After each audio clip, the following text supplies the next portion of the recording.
जब वो व्यभिचार करता है, कोई गलत काम करता है, रिश्वत लेता है, उस समय उसे कंडक्ट रूल्स कहीं नजर नहीं आते।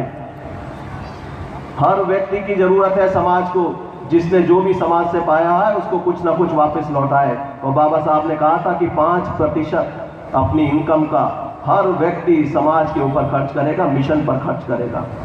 और मैं कहूंगा कि 5% केवल धन ही नहीं, 5% समय, 5% अपना टैलेंट, हर चीज में शेयर अगर आप समाज के लिए नहीं निकालोगे, अगर समाज के लिए निवेश नहीं करोगे, तो वो तुम दूर नहीं है कि फिर से गुलामी आपको जकड़ लेगी।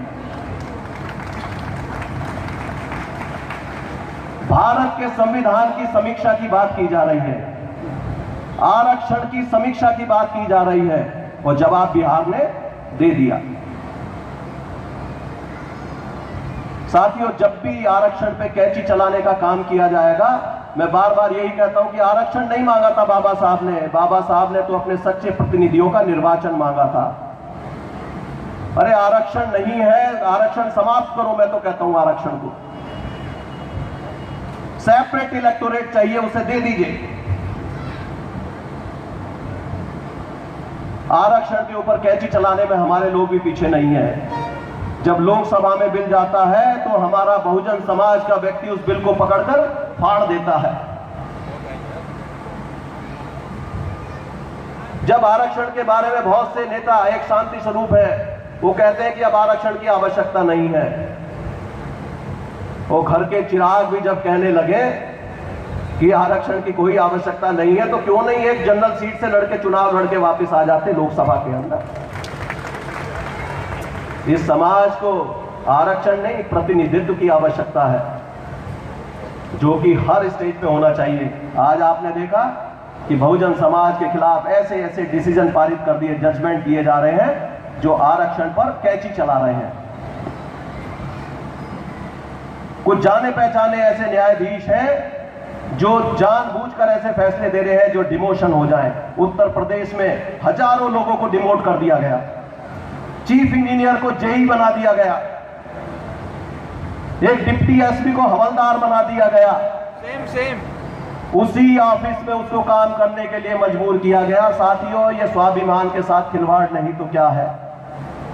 और इसका जवाब केवल एक हो सकता है, यूनिटी, बहुजन यूनिटी। आज हम सबसे बड़े मनुवादी हम स्वयं हो गए हैं। वाल्मीकि चमार के साथ नहीं बैठेगा, चमार महार के साथ नहीं बैठेगा, धोबी जयसवाल के साथ नहीं बैठेगा, कोरी धोबी के साथ नहीं बैठेगा। ना आपस में बेटी रोटी का रिश्ता रखेंगे, ना बैठेंगे। मैं धन्यवाद देना चाहूंगा भाई छोटेलाल जायसवाल जी को, ज्ञानदेव कोरी जी को, और यहाँ जायसवाल विकास संघ के सभी साथियों को, जिन्होंने एक प्लेटफॉर्म पर इतने सारे हर सब कास्ट को लाकर बिठा दिया। साथियों, जो हमारी माताएं बहनें बड़ी संख्या में यहाँ पर उपस्थित हैं, इससे वास्तव में मुंबई में जो जागृति है उसका एहसास मुझे हो गया है। और ये बाबा साहब के मिशन को जो आगे ले जाने का काम करेंगी, माता बहनें और बच्चे ही करेंगे। बाकी जो 60 और 70 साल से ऊपर हो गए, उनसे कोई आशा है नहीं। और जो एक बार आपने सदनों में भेज दिए हैं, वो भी पराये हो गए हैं। कई बार लोग कहते हैं कि बहुजन समाज की दुर्दशा हो रही है। डेल्टा मेघवाल के साथ क्या हुआ राजस्थान में, आपको पता होगा। रोहित वेमुला के साथ क्या होगा हैदराबाद में, वो देखिए। पूरे देश की घटनाओं को देखिए, एससी एसटी एट्रोसिटीज की घटनाएं कितनी बड़ी संख्या में हो रही हैं, और हम लोग चुपचाप बैठे रहते हैं। हमारी बात उठाने के लिए फॉल्स लीडरशिप तैयार की जा रही है। कई पाटीदार आंदोलन चलाए जा रहे हैं, कई जेएनयू के आंदोलन चलाए जा रहे हैं। आपको नेता दिए जा रहे हैं, ऊपर से आपको नेतृत्व दिया जा रहा है, और आपके नेतृत्व को हेडलेस करने के लिए कई बात करते हैं क्रीमी लेयर की। तो साथियों, मैं यही कहूंगा कि हमारे अपने ही लोग कहीं ना कहीं जिम्मेदार हैं बहुजन समाज की यूनिटी तोड़ने के लिए। ये कौन कहता है कि हम अपने हाथ में कलावा बांधें? क्या ये मनुवादी कहते हैं?